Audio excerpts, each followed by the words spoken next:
team of brilliant researchers and engineers with dogged persistence through decades of planning and building and testing.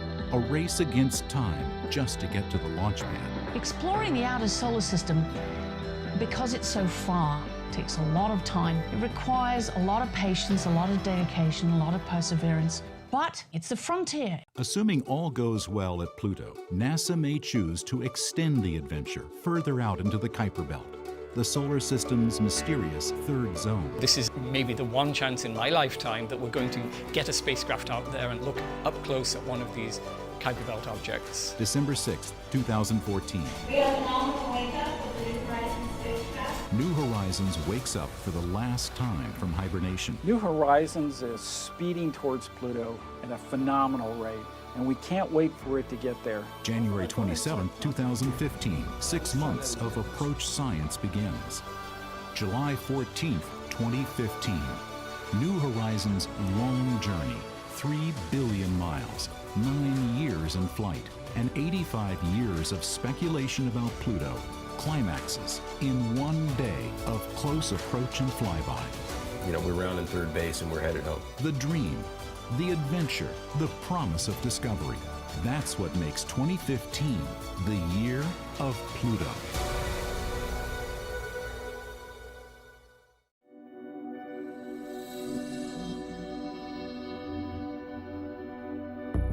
Studying Pluto and its neighbors from Earth is one of the toughest challenges in astronomy. It takes the largest telescopes and most advanced instrumentation on the planet. And it's tough even for the Hubble Space Telescope. And it takes time, from the discovery of Pluto in 1930 to NASA approving the New Horizons mission in 2001 to arriving at the planet in 2015. It's been 85 years, and time passing is definitely an actor in our story.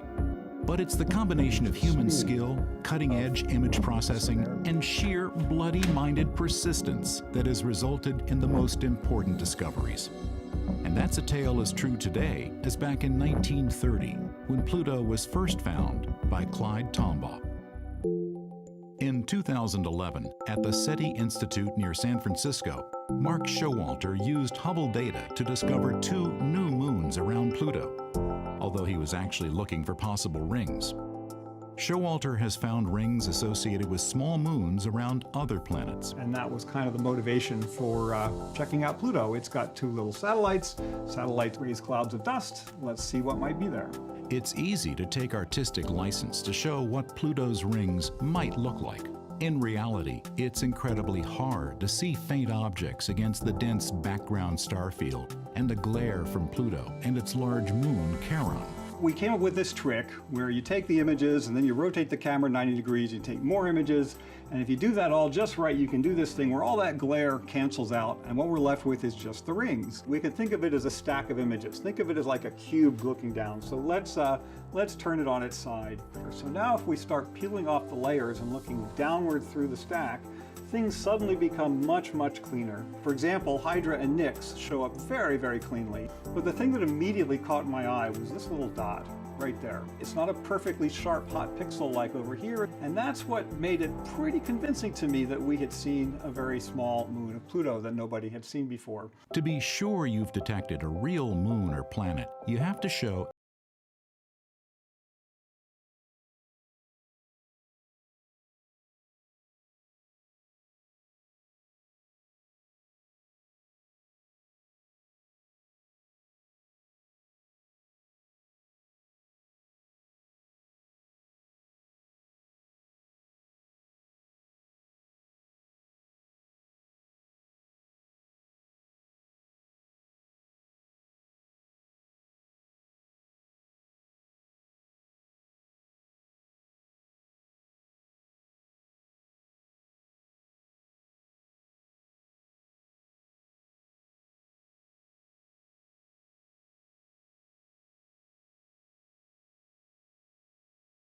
Hydra is moving, Nix is moving. I mean, it doesn't take a rocket scientist to say that that looks like a little moon of Pluto. It's moving just the way the others are. They're all going around the planet in the same direction. And so it was just a couple of weeks later that we made the announcement that the 5th moon had been discovered. patience, persistent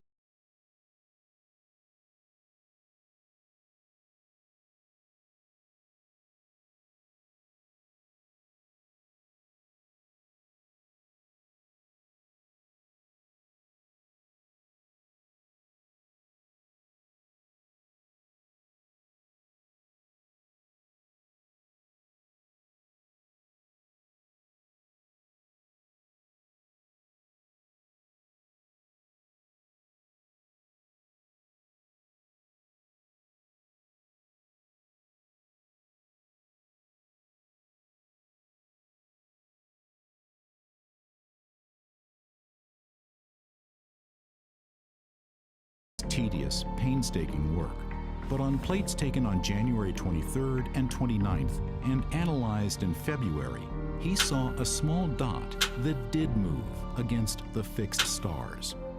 Announcing the results after careful confirmation, the observatory made it easy to find the new planet by adding arrows. This is an incredible work of observational astronomy, and having done something similar but with much more powerful tools, I can really appreciate his achievement.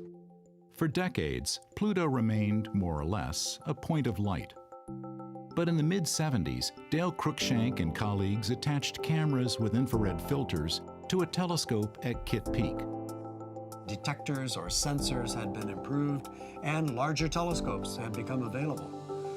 Well, we did that work in 1976 and found evidence for frozen methane on Pluto's surface. It was several years later that we found the evidence for the other ices. In 1978, astronomers Jim Christie and Bob Harrington analyzed new plates taken at the U.S. Naval Observatory in Flagstaff.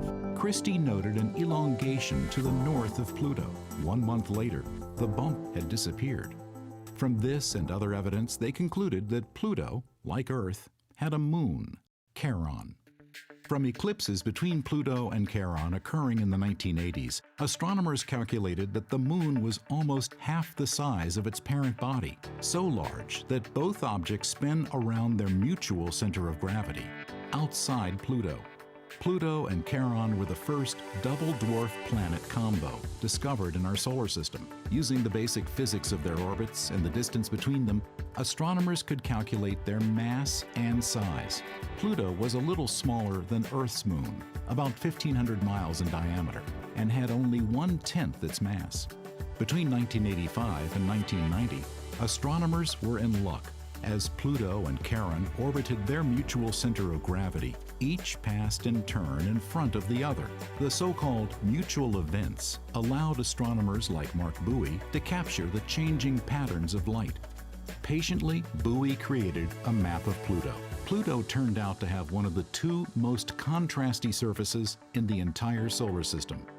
In the mid-90s, Buoy and Alan Stern used the Hubble Space Telescope to make the first direct images of Pluto's surface. And it's exciting to Mark and I and to our whole scientific team to be able to see this object that no humans really could glimpse as a real planet, as a real object in the solar system previously. In 2005, Hal Weaver and Alan Stern used the Hubble for another close-up look at Pluto and Charon. They discovered two small, dim moons where only Charon had been seen before. Now we know from Mark Showalter's work that there are two more moons, making the current total of 5, and that Pluto is a genuine many-planetary system. From its size and orbit, astronomers estimated that Pluto is perhaps 70% rock and 30% ice. That makes it one of the largest of a whole new class of objects, the ice dwarf planets, making up what's known as the Kuiper Belt. This region is named for Gerard Kuiper, a leading mid-20th century planetary astronomer. Kuiper suggested that the solar system didn't end with Neptune and Pluto, but that there should be a disk of other worlds beyond them. In 1992, from a mountaintop in Hawaii, David Jewett and Jane Liu found the first Kuiper Belt object. They were using new and highly sensitive CCDs, like the sensors in a modern digital camera. But their technique was essentially an updated version of Tombaugh's work. Take carefully registered images of a patch of sky and see if anything moves against the distant stars. This one, QB1, did just that. It was only a few hundred kilometers across, 10 times smaller than Pluto, but still huge compared to a comet. Since then, Teams of astronomers have found around 2,000 KBOs.